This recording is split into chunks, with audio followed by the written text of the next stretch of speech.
Pernah nggak sih kalian lihat sebuah desain yang keren banget, terus mikir, waduh, kok bisa kepikiran gini ya?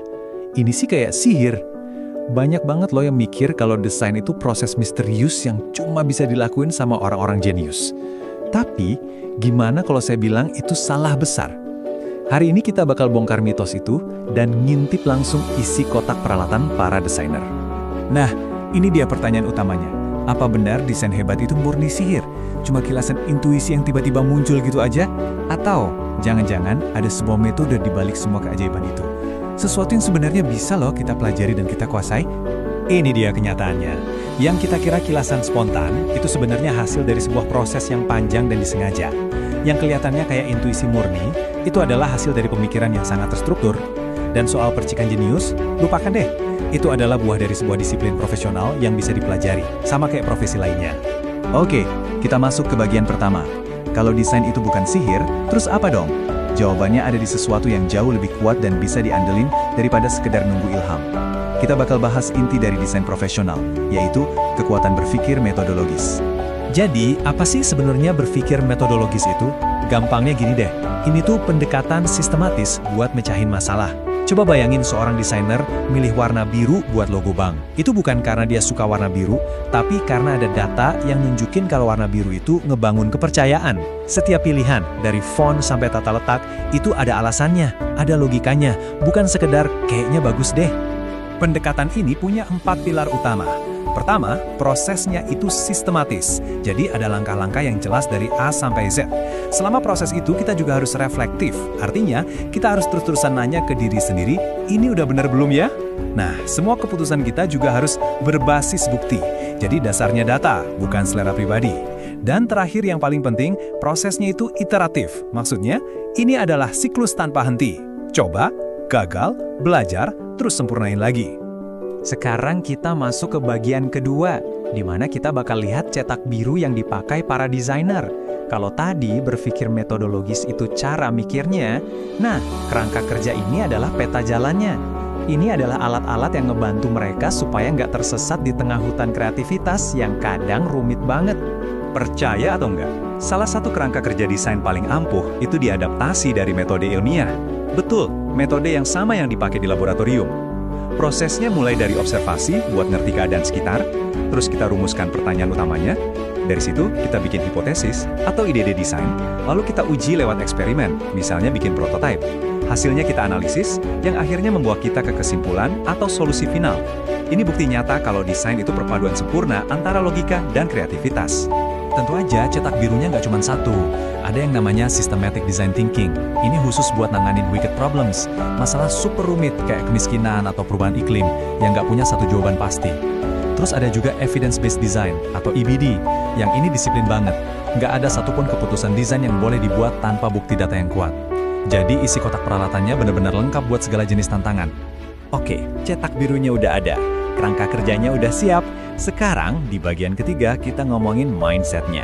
Soalnya, punya alat canggih aja nggak cukup kan? Kita juga harus tahu cara berpikir yang pas lagi gunain alat itu. Anggap aja ini kayak 5 topi berbeda yang harus dipakai seorang desainer, tergantung situasi yang lagi dihadapi. Ada 3 topi utama. Pertama, topi analis. Ini si logis yang tugasnya membedah masalah dan ngatur informasi. Mirip kayak arsitek yang ngerancang pondasi bangunan. Terus, kita ganti topi. Jadi si kreatif. Ini si seniman yang ngelahirin ide-ide liar dan solusi yang gak kepikiran sebelumnya. Terakhir, kita pakai topi kritis. Ini adalah si detektif yang selalu skeptis, yang mempertanyakan setiap asumsi buat mastiin kita nggak salah langkah. Selain 3 itu, ada 2 topi lagi buat melihat gambaran besar. Ada berpikir sistem. Ini kemampuan buat zoom out dan lihat gimana satu desain kecil bisa ngaruh ke keseluruhan bisnis atau bahkan budaya. Dan yang terakhir, design thinking. Wah, ini dia topi masternya.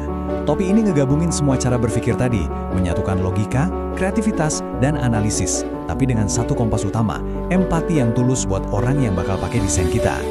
Nah, sekeren apapun metodenya, desainer itu tetap manusia biasa. Dan sebagai manusia, kita semua punya titik buta dalam cara kita berpikir. Di bagian keempat ini, kita bakal bahas jebakan-jebakan pikiran yang paling sering muncul, atau yang biasa disebut bias kognitif. Jebakannya banyak, tapi ini 4 yang paling bahaya. Ada bias konfirmasi. Ini bisikan di kepala yang bikin kita cuma nyari data yang dukung ide kita aja. Terus ada bias jangkar yang bikin kita ngerasa ide pertama itu pasti yang terbaik. Ada lagi heuristik ketersediaan. Ini jebakan buat niru tren yang lagi viral tanpa mikir panjang. Dan yang paling susah, kekeliruan biaya tertanam yang bikin kita terusin proyek gagal cuma karena ngerasa sayang sama waktu dan uang yang udah keluar. Mengenali jebakan ini adalah langkah pertama untuk menghindarinya. Baiklah, kita udah bahas metodenya, pola pikirnya, bahkan jebakan-jebakannya. Di bagian terakhir ini, kita akan gabungkan semuanya. Ada satu alat pamungkas di dalam kotak peralatan desainer yang menyatukan semua yang udah kita pelajari. Inilah proses yang dikenal luas sebagai design thinking. Proses ini punya 5 tahap utama.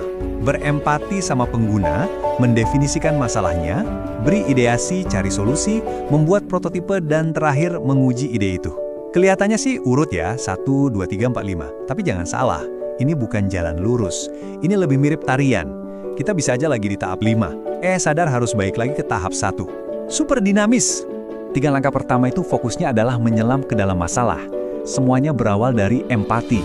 Bukan cuma ngerti apa kata pengguna, tapi benar-benar ngerasain apa yang mereka rasain. Dari situ, baru kita bisa mendefinisikan masalah yang sebenarnya. Setelah masalahnya jelas, baru deh kita masuk ke tahap ideasi, di mana semua ide segila apapun boleh dikeluarin. Di sini, kuantitas lebih penting dari kualitas. 2 langkah terakhir adalah saat di mana ide kita diuji di dunia nyata. Kita membuat prototipe, mengubah konsep abstrak jadi sesuatu yang bisa disentuh dan dirasain. Terus, langkah paling krusial, kita menguji prototipe itu ke pengguna langsung. Inilah momen kebenarannya. Umpan balik yang kita dapat di sini tuh kayak emas murni, yang bakal jadi penentu antara desain yang cuma bagus di atas kertas sama desain yang benar-benar berhasil. Jadi, kita kembali lagi ke awal. Desain itu bukan sihir. Desain adalah sebuah disiplin, seperangkat alat, dan sebuah cara berpikir yang bisa dipelajari siapapun buat mecahin masalah. Nah, sekarang kotak peralatannya udah kebuka buat Anda. Pertanyaannya bukan lagi, gimana ya cara mereka bikin itu? Tapi, masalah apa, baik di pekerjaan atau di kehidupan Anda, yang akan Anda pecahkan dengan alat-alat ini?